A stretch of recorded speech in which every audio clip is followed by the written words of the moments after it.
Hello and welcome to episode 25 of the Sandeman Street podcast, a podcast about Dundee and Dundee United from fans of both clubs. I'm Andrew, and this week, as usual, I'm joined by my regular co-host Jack. Jack, how are you this week? I'm good, mate. How are you? I'm alright. Did you ever think we'd make it to a quarter of a century in episodes? No, crazy. To be fair, that's not been me the whole time, but that's pretty mental. When Martin said after about 3 episodes that he wasn't sure he could do it every week, I did think that getting to 25 would be a bit of a struggle, but you've stepped in and filled the void. You watch your highlights on Sports Scene. In fairness, I can't say anything because that's the same as me this week. I wasn't at the match on Saturday, but we'll do our best as always. But before we get into that, we'll just do a quick bit of housekeeping in terms of if you could follow us on social media. This message is going to get some followers eventually. On Instagram, we are at the Sandeman Street Pod, at the Sandeman Street Pod, and on Twitter or X, we are at Sandeman ST Pod, at Sandeman ST Pod.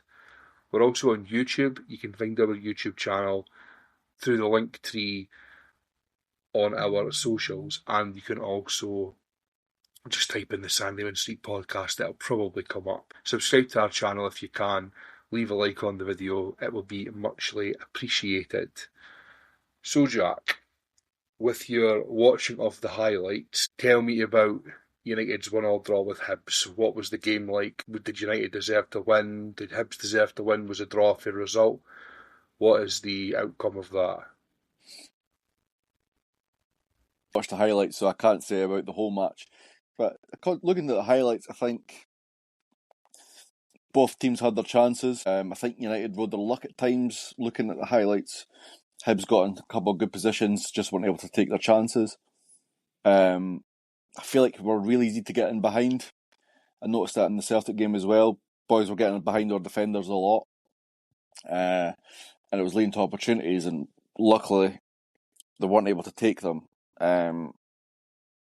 It's a good point. Hibs are obviously a good side. Lucas Stevenson with the opening goal, with Martin Boyle getting the equaliser for Hibs. But I think I said it in last week's episode, I thought it was a game that we're probably going to struggle in. But I think a draw would be a good result for that, and thankfully that was the case. And just before we cover the rest of the weekend games with Dundee United, we've not recorded since the Celtic game, have we? No, not no. No, what did you make of that? I mean, obviously it's a great result. Celtic are toiling, but any result against Old Firm for a club outside the Old Firm is a good result, isn't it? Yeah, it is. I think we're undefeated against Old Firm this season, which is a pretty mental start, to be honest with you, considering how our season's went so far. I think, same with the Hibs game, I think we rode with luck at times. Celtic missed a few really good chances. 1-on-1s, made a hit in the post near the end. I think Johnny Kenny missed an absolute sitter as well.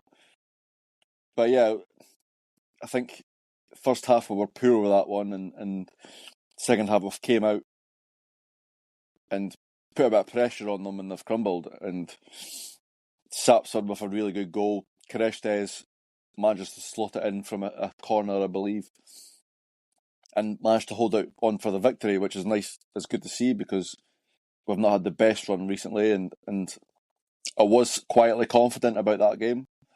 I think their new head coach is questionable. The jury's out with him. But saying that, they did beat Aberdeen at the weekend. But yeah, it's a good result. Obviously, it's always good beating the Old Firm, no matter who you are or who you're against. So yeah, obviously really good to get that result there. The boy Maeda had some miss at the end, didn't he? The header that he Yeah, put mate. wide. I mean, that's a sitter of all sitters. Absolute set. But I think on the balance, United, I wouldn't say they didn't deserve to win.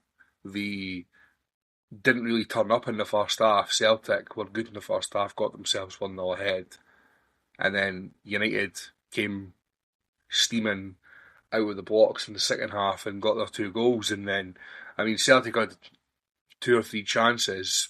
Obviously, Maeda's had a good chance. They've missed a couple of other good chances, but I mean, it wasn't like they were cutting United open at will. So, yeah, definitely a good result for United, and more than deserved, in my opinion. Yeah, it is a good result. He'd have, like you say, missed an absolute sitter at the end. He did score a good goal, does well to get past our centre half. Can't think of his name off the top of my head. But yeah, I think they were getting some success down the right hand side, getting in behind our defence there. But apart from that, I don't think they created much. And yeah, like you say, it's a good result and it's not totally unjustified. Absolutely not. And obviously 2 difficult home games in a row, Celtic then Hibs. 4 points from that. I mean, you've got to be pleased. Absolutely, mate. Considering the run we've been on recently, with 1-1 and 10 prior to that Celtic game, I think 4 points are very much needed and appreciated at this point in time. And I mean, it doesn't get any easier, which we'll come into later on. But um, picking up 4 points at home at them 2 games is definitely uh, a good thing for United in terms of what the games they've had, who's coming up soon. Obviously, you've got Dundee, so that's a gimme. But yeah, definitely. So, Lucas Stevenson's goal. Talk me through it. Yeah, so the ball's down on the United's right. The winger, I don't know who it is. It might be Strain, potentially, out on the right hand side. Does well, jinks past the Hibs defender, whips the ball into floats the ball into the box. It's brought down by, I think it's Waters, who then lays it on to Stevenson, and he just slots it past the goalkeeper. The goalkeeper was complaining about maybe Graham being in the way, blocking his sight. Referee never bought it, and United went 1-0 up. It was a nice wee finish from him, to be fair. And I noticed there was a wee chant for him as well, which I've never heard before. But that was a new one for me. I'm having a wonder when his contract runs out with Liverpool. Do you think United have got any sort of chance of getting him on a permanent after 2 loan spells? I mean, you'd like to think so, but I think he's probably going to get better offers than us. He's still only, I think, 22 maybe. So he's still got a lot of potential in him. And obviously, being English, he's going to be charging a premium as well for his wages. So I'd like to think so. I think he's a good enough player. He's very versatile. He can play in a lot of positions. But I suppose you just have to wait and see. Now, just looking there, and he is 22. I think no, but surely by the age of 22, you're wanting to either have reassurances and guarantees from Liverpool that they're going to have you included in their squad, or you really want to go out and start getting games on a regular basis. I mean, I say that like Liverpool are just like any other team. They're obviously not. They're one of the best teams in the world. And it's a big jump to go from United's first team to Liverpool's first team. Yeah. But surely by the age of 22, you're wanting to get out and play like every week. And I know that in the past couple of years he has done that in terms of coming up here on loan, but surely by that age you're really wanting to have just go out and have games in your own as like a permanent signing somewhere. Surely, I mean, it's obviously great saying you're a Liverpool player, but at the same time, I'd really want to go out and just progress my career if I was him. Yeah, I feel like he's not really got a home. If you're like going on loan multiple times, you can't really say you're at home anywhere. And I think you can't really say you're a Liverpool player if you're out on loan constantly. I think that's a bit disingenuous.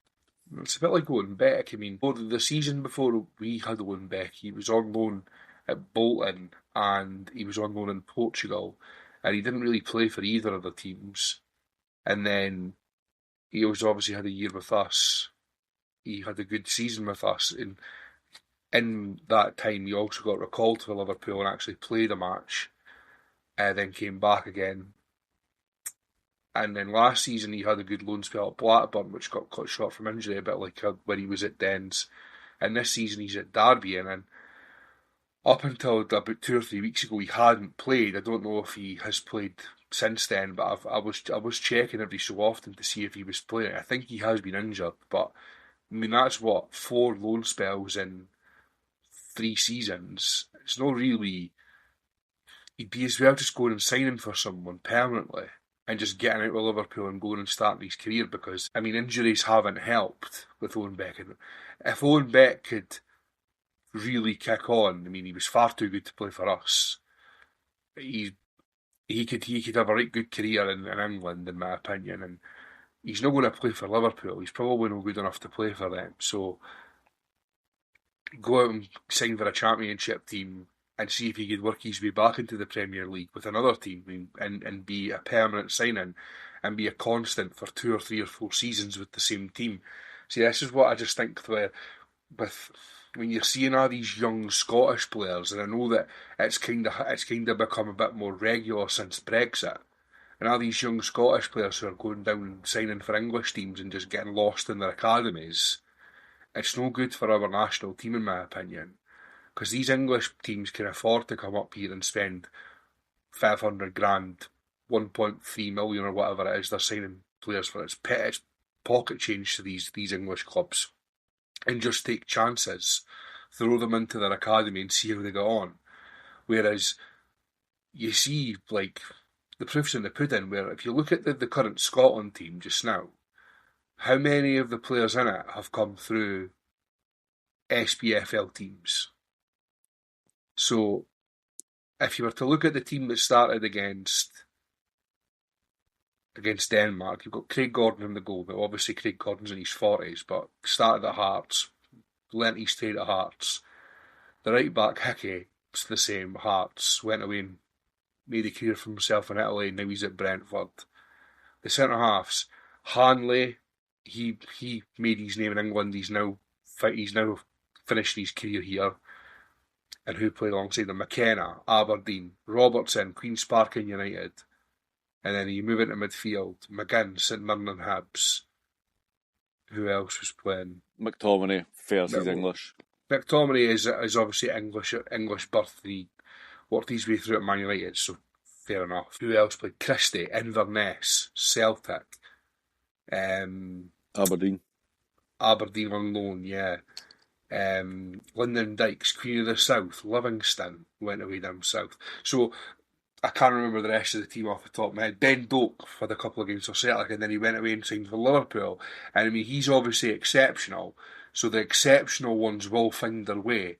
But how many have United lost recently? There's been 2 or 3 that United have lost in the past 5 or 6 years, who have went down to England and got lost in academy systems.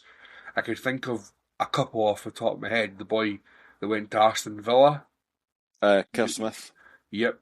And then there was a boy that went to Norwich about a year ago. A couple of boys I've signed for Norwich recently. We've got Brandon Forbes, who was the boy that scored that free kick in the friendly, and he was getting hyped up to fuck. I think we sold him for like 300 grand or something, which is, considering we signed him literally from a boys' club the year prior, that's good profit for United. It's stupid to say no to that.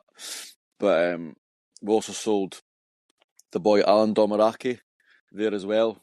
I think he signed at the end of that season, and I don't think either of them have made the breakthrough yet there, which is not unexpected because they were both still young, and it's more a wait-and-see game with them. But they boys could have potentially broken to the first team United.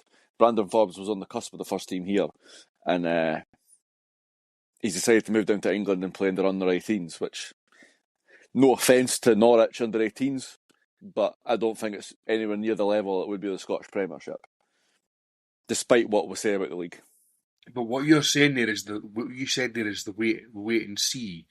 That's exactly the attitude that these English clubs have got. Like, obviously Norwich are Championship and they're really toiling this season in the Championship, but Aston Villa, in Kerr Smith's case, Aston Villa can afford to come up to Scotland, find a boy who's 16, 17, 18, who's standing out in an SPL team and go, oh, you know what, we'll chuck a million at him and throw him into the under-18s or the under-21s or whatever and see how he gets on, and maybe he'll turn good. And in 5-6 years' time, if he has, we'll make 10 times the profit on him. Yeah. Like, these teams can afford to do that, whereas we've not got the financial strength in Scotland to turn that money down, and we've also not got the financial strength to say to the player, turn down life-changing wages at these teams. Mm-hmm. We'll offer you not as much, but a decent package to entice you to stay. So I could understand why the players are going, because they're getting money that's setting their family up for life. Yeah. And they might never play a match for these teams, but in the long run, I think it's really affecting the Scotland national team, because these players are not playing matches when they should be at a young age. And I know that's when we've went massively off topic from when I asked you about what Lucas Stevenson's goal was like, but this is a worry for me. We had one last season with the boy Seb Lockhead, yeah. Centre half, I think he was. Didn't think he actually ever played for Dundee's first team, and he went down to Wolves. I think he might have played in a friendly in Poland or a couple of friendlies in Poland, mm-hmm. and he was on the bench at the Derby, first game of last season, and then he was away down to Wolves. Never played a minute of competitive football for Dundee, and he signed for Wolves. So, I mean, it's just mental in my opinion, but these teams can afford to do that. Yeah. Yeah, well, they can. Look at not our two clubs, but Hearts have got a young boy. He's meant to be a phenomenal youngster, mate. He's called Keir McMeekin, I think his name is, and he's meant to be hot shit. He's meant to be unbelievable, and I think clubs like Man U, Brighton, Man City are all after this boy. But he's just going to go there, rot in their under-21s, under-18s, and you're never going to hear of him again. And if this boy can, like, say, breaks into the Hearts first team, like, he could become, well, from what I hear anyway, he could become an exceptional player, an exceptional talent. And I don't think he gets that way in an under-18 academy at a Premier League club, because the competition's not there for him to grow. You grow so much better playing men's football, adult football, against physically stronger players against you. They're quicker than you. They're more on the ball than you. They're more experienced, and you learn so much quicker playing them sort of games. Even in the Scottish Championship or Scottish League One, you're still playing men's football, and you're going to get the experiences there that you're not going to get playing under 18s, under 21s. And so you're right. It's going to affect long-term development massively. No, absolutely. I mean, that's why I was using all these Scotland players as an example, because you look at Andy Robertson. Andy Robertson was playing for Queen's Park in the third division. He has a year at United and totally steps up to the plate when he goes up 4 levels of football to go and play for United. And within 2 years, he went from playing third division football in Scotland to playing in the Premier League with Hull. Yeah. And he's risen to the challenge, and fair play to him, but you've also got loads of other examples, like John McGinn. He's playing for St Mirren, he's out of contract, and rather than going and getting lost into the academy system, he goes away and plays for Hibs. Now, he dropped down a level to do that. He went and played in the Championship instead of the Premier League in Scotland. But he's playing for a big club. They win the Scottish Cup, they get promoted, they get into Europe. He's playing in these games. It's exposure for him. He's developing playing in these environments. And then he goes and signs for Aston Villa in the Championship, a big club in England in the Championship. Gets them promoted. And now he's been there, for 7-8 years? He's their captain. He's been playing in the Premier League ever since the first season when he got promoted. Andy Robertson goes for Hull. He plays the Premier League. He gets relegated. He plays another season in the Championship. He gets promoted again. Plays in the Premier League again. Then he goes to Liverpool. And he's won everything for Liverpool. I mean, these things don't happen all the time, but I just think it's far more beneficial, regardless of what people think about the standard of the football in Scotland. It's far more beneficial to just throw put themselves into uncomfortable environments rather than playing against their peers every single week in an under-23s team, where they're not playing against men, they're playing against each other. Yeah. Like, you hear people on podcasts all the time referring to the reserve league that used to be in Scotland that got scrapped 15, 20 years ago, and they would have 5, 6 first team players who would come down and play in it when they were maybe suspended or they were regaining fitness after an injury. And no, they wouldn't be playing at full pelt, but these players playing against young boys and these players playing alongside young boys helped the young boys in the same squad or up against them to develop. They're playing against men. They're playing against hardened pros. Or if you're at a Celtic or a Rangers or a Premier League team, you get loaned out to a Montrose or a Albion Rovers or whoever it is, and you're playing against men who are not relying, but a win bonus could seriously enhance their life. That could set them up for that could pay half their mortgage at the end of the month if they get a couple of wins in that month.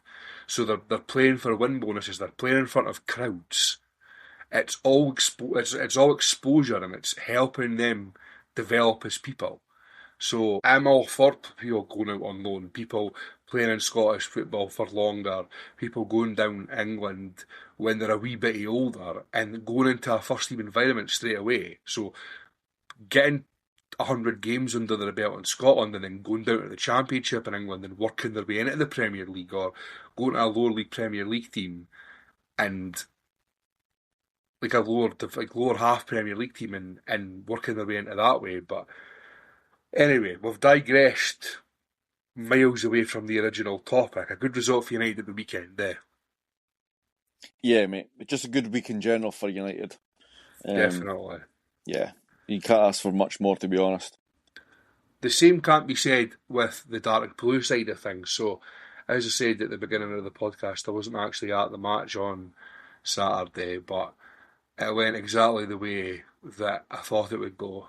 I listened to Radio Scotland and had open all mics on, and then I watched the highlights on Sports Scene later on. And I mean, I'm not saying that the editors of the highlights package were trying to do Dundee a disservice or they had it in for Dundee or anything like that, but it looked like the biggest 1-0 battering of all time. And that's just Dundee's problem all season, is that they don't score enough goals. They don't have enough of a threat going forward. But if Stephen Presley sets them up to open up and sets them up to be more positive, their defence isn't good enough going the other way. So they can't handle that and they end up getting a battering. So rather than getting a battering, he's decided rather than when Tony Dockery had more attacking threat last season with the squad he had, but he couldn't sort out the defence either. So Stephen Presley's clearly decided that he wants to have a strong foundation and work from there. So I don't think it's negative, but he's just wanting them to stay in games and then see how they go on from then. And it's just no good to watch. Just no good to watch. I mean, they had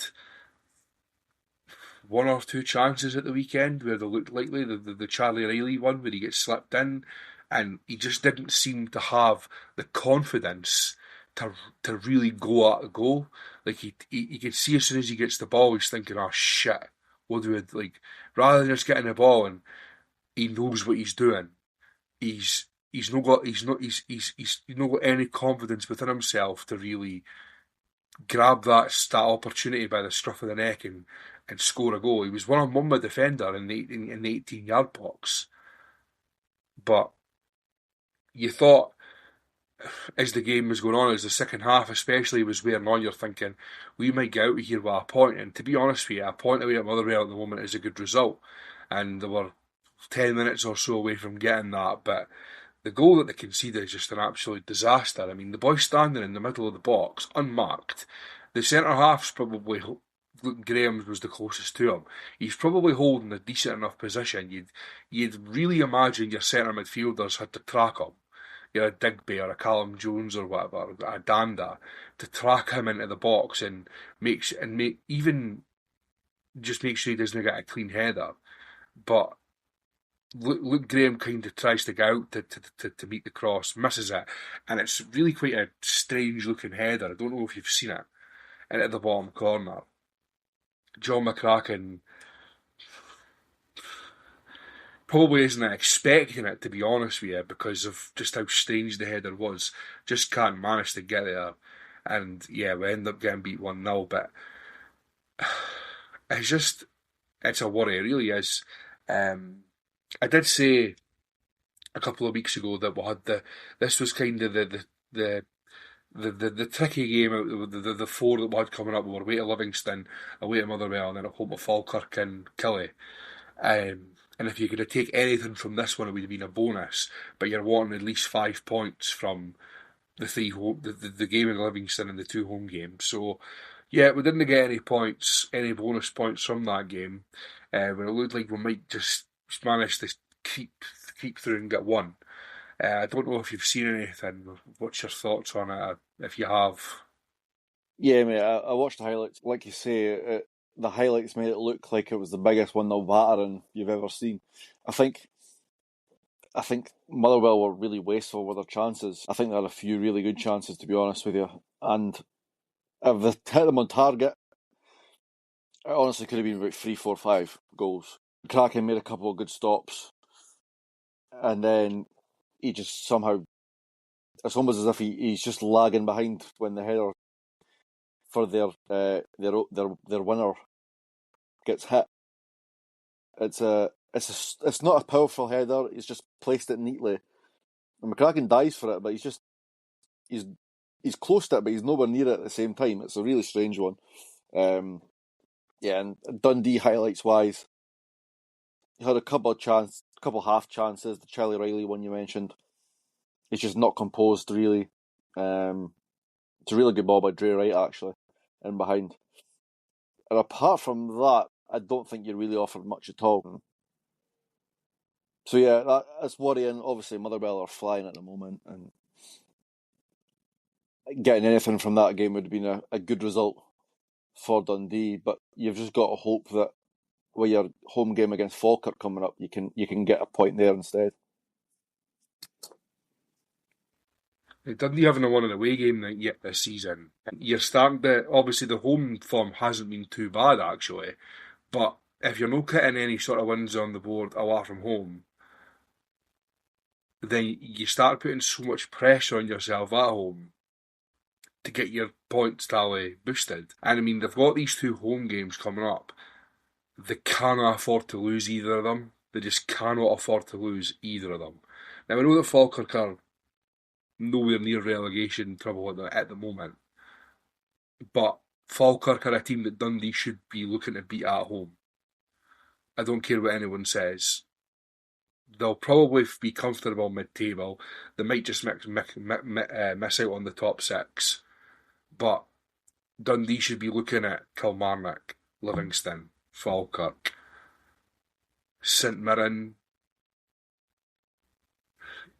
them sort of teams at home going, yeah, we really need to be winning these games to get themselves up the league. But I really hope that in January they look at not just strikers and attacking midfielders. I think they're in the wide areas. They're really kind of not absolutely sorted, but they've got quality there. That Congreve's a tricky player, and on his day he's a great player. Yagan's really kind of kicked on.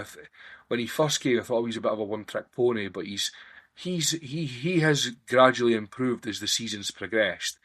But obviously they signed Danda, and he was meant to be this unlocker of doors through the middle of the park. I mean, he's just not really hit the heights that everybody was thinking he would. They need quality through the middle of the pitch, in my opinion, and all the other midfielders are really kind of samey. Like Callum Jones and Finlay Robertson, they're nice footballers, but they're not getting on the ball and driving forward. Digby's a bit of a destroyer, kind of spoiler, and Ethan Hamilton is just a all kind of action box to box player. But they've not got anyone who's other than obviously they have Danda, who's cute, who will get on the ball and drive 30, 40 yards and find the right pass that splits the defence open. Will get on the ball 25, 30 yards out from goal and find a killer pass. And everyone thinks that is going to be Danda, but he's just not producing it. So they need to strengthen. And the rumour is that they're getting money for 5 players, and the budget for 5 players before they have to then sell anyone if they want to add more. So it's going to be a busy January, I would expect. And I did say a few weeks ago that I'd rather they went and signed 2 or 3 quality players rather than filling half a team in January. He's never ever worked in Dundee's past, but it seems to be by the rumours that that's what they're going to do. So, yeah, It's interesting that they're making the money available now. Where was that money at the start of the season, I wonder? Well, if you look at the recruitment in the summer, they signed loads of players. I mean, they had to obviously because they didn't have a very many signed players. But I didn't think Stephen Presley was happy with the amount that he got. I think he wanted more. Maybe. And obviously, the rumour was in the summer that they were after Ryan Jack, but it was reliant on Ryan Jack getting released from whoever he's at in Turkey. Yeah. And I think they'll probably go in for him again, in all honesty. Fair. Because they need experience as well. They have a young team. They need help more than anything. So, yeah. That about covers the weekend for me. Thankfully, I wasn't there and I didn't spend 40 odd quid going through and getting in whatever to stand up in that top tier of that stand where you can hardly see the goal in front of you, and there's about 4 million stairs to get up there. So I'm quite happy with that decision. But just before we move on to the rest of the weekend's card in the Premiership, we'll quickly go over our score predictions from the weekend. A good week for you, Jack. So the Dundee United Hibernian game finished with a 1-1 draw. I went with a 2-1 United win and Jack went with a 1-1 draw. So 2 points collected from that game for you, Jack, 0 for me. That could be the first game we've had where we've hit an actual score, by the way. No, this is the second time you've hit a correct score. Oh, is it? I've not done it yet. And then for the Dundee Motherwell game, it was 1-0 Motherwell, and we both went for 2-0 Motherwell. So we both got a point each. So after 10 game weeks of the score predictor kind of challenge, I'm currently on 7 points and you're on 11 points. Happy days. So yeah, that is how we're getting on in that regard. And as I say, we'll kind of touch on the rest of the Premiership card from the weekend. So on Saturday, the score lines were Dundee United 1, Hibernian 1, Kilmarnock 0, Falkirk 1, Motherwell 1, Dundee 0, and St Mirren 1, Livingston 0. So not many goals. And on Sunday, a big result at Tynecastle, Hearts 2, Rangers 1, and another big result at Parkhead, I suppose, Celtic 3, Aberdeen 1. Late goals for Celtic there, saving Nancy's skin. I don't know about you, Jack, but I can't see him being there long. Nah, I don't think so, mate. They have been playing...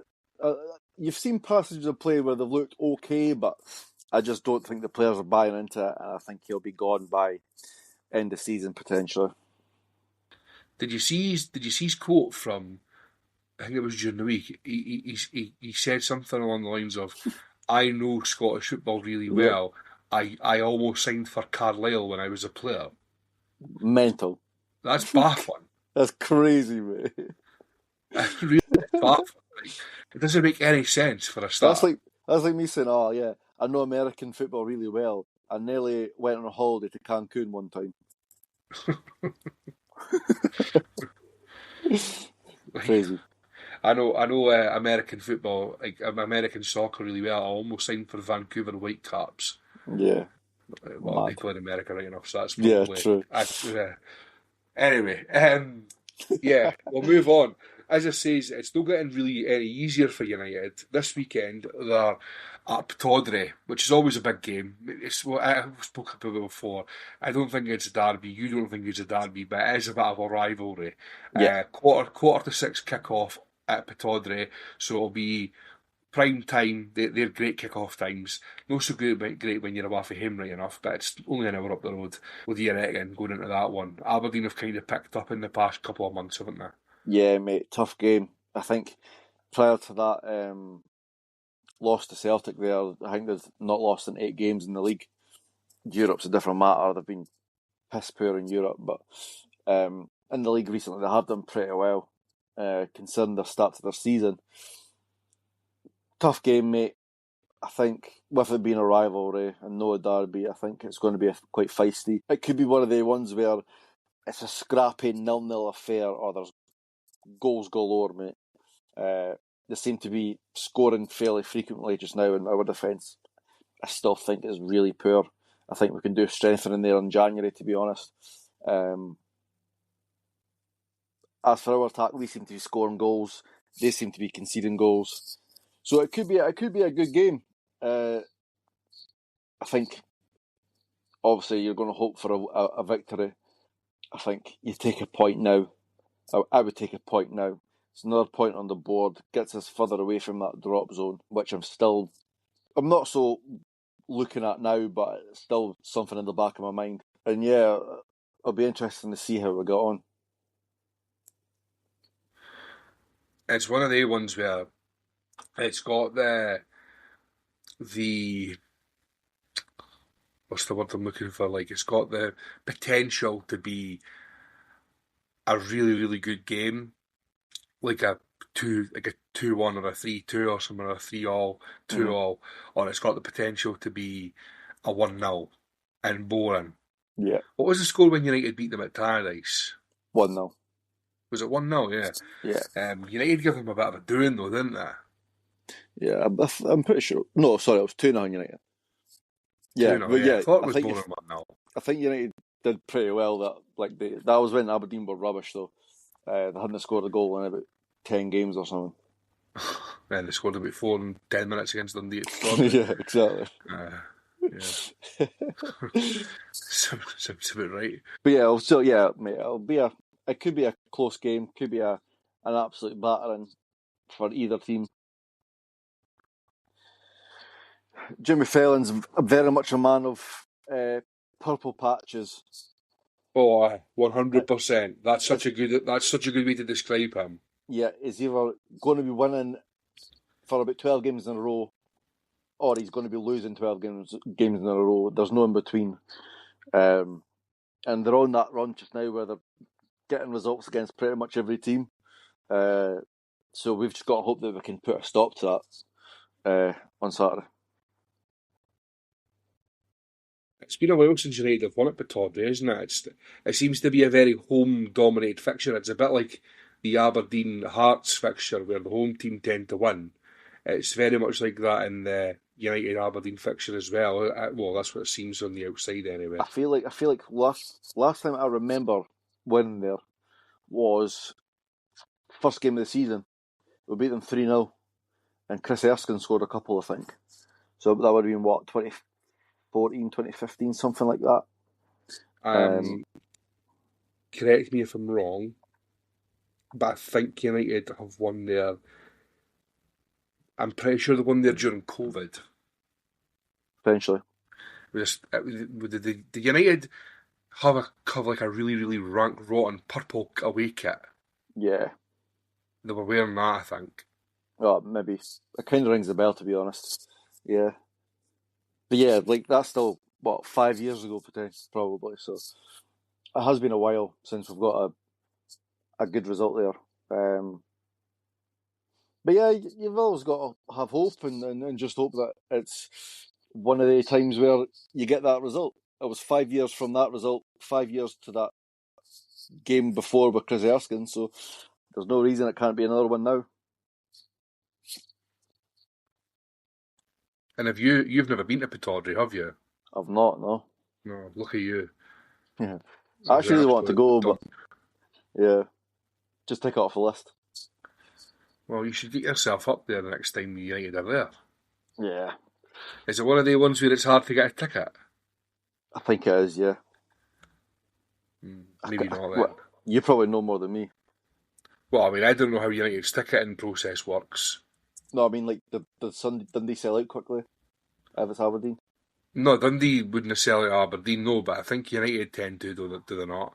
Probably. Like, well, I don't know. I've never made the effort to go to Aberdeen, so I'm not sure. I'd See, imagine that so. surprises me that you've been to a lot of other places, but you've never been there. Yeah, I know. I've just never had the. I don't think I've ever had the chance to really go. Like, I've always either been busy or none of my mates have been going through, and so it's just not a place I've been to.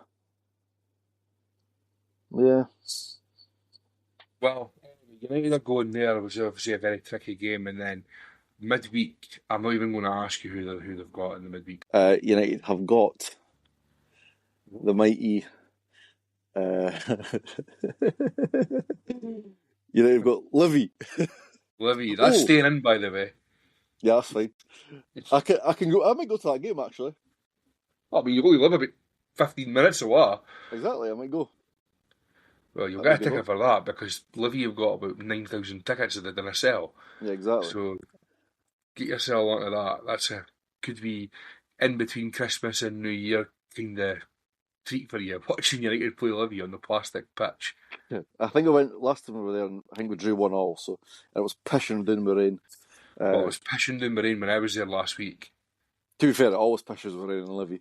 It was absolutely like it was raining sideways. The wind was that bad, and the the rain was coming down. And after the match, you walk round from the away end to where the buses park, and it was like a hurricane. It was that strong. Like I know that I severely criticised a couple of Dundee players for some of the goals that they lost last week, but it was bad weather. But I mean, they played Scotland. They should really be used to that. Anyway, Yeah, that's true. whilst Dundee have got the United have got Aberdeen at Pittodrie. Earlier that day, Dundee are playing Falkirk as we've discussed, and it really is. I wouldn't go as far as saying it's a must win. I would probably say it's a must not lose. I think the Kilmarnock game would probably come under the territory of a must win, regardless of whether we win against Falkirk or not. Obviously, if we get beat from Falkirk, it definitely is, but I think even if we were to beat Falkirk or pick up a point, you're going into the Kilmarnock game and you're thinking, really, we should be aiming to win this game. It's you need to. I've said this loads of times on the podcast. If you, the teams around you in a relegation battle, and Kilmarnock certainly are. Kilmarnock are grim. Dundee are grim and Livingston are grim. The other three teams that are going to be there this season, Falkirk might come down back into it, but I don't think so. I think they've probably got the points on the board now where if they add to it every so often, they'll probably get deep into trouble. Uh, the the two teams around us, Falkirk and Livingston, would need to beat them at home. Would need to beat them at home because when you're not winning away games like Dundee aren't, you need to beat the teams around you at home. It's just imperative, isn't it? Yeah, mate, they're the biggest games of your season. Falkirk are, like I've said from the start, I think Falkirk are underrated this year. The continuity factor, I think, helps them a lot. They're very, very mediocre though. They've won 6, drew 6, lost 6, so they're as average as they can be. But average is probably still better than Livy, Killie, and Dundee. So yeah, the Falkirk game.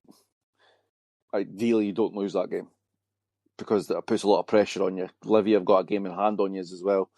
It might potentially be against us, to be fair. But if they win that, they're only a point behind you. Killie are only a point off you as well. And you're in the right scraps there. And yes, it's these are fixtures you need to be at least getting draws with. You can't be losing them. So yeah, it's a it's almost do or die for Dundee, to be honest. I didn't realise that Livy had a game in hand against us. That's news to me, but I double checked as you were speaking there, and they do. But they're 4 points behind, so really hoping that whoever they've got at the weekend, does a job over them, and then United do us a bit of a favour. I hate having to rely on United to do Dundee a favour, but that's where we're at just now, in terms of that. But yeah, Livy have got Celtic on Saturday. You'd like to hope that Celtic will beat them. Celtic You aren't never the great know. at the moment. Celtic are shite at the moment, but you'd like to think that they've got enough about them to beat that Livingston team. That Livingston team are dug meat. Anyway, before we move on to the Futbology Challenge, we'll do our score predictions for the weekend. So, Aberdeen against United, what are you thinking? I'm going to go 1-0 Aberdeen.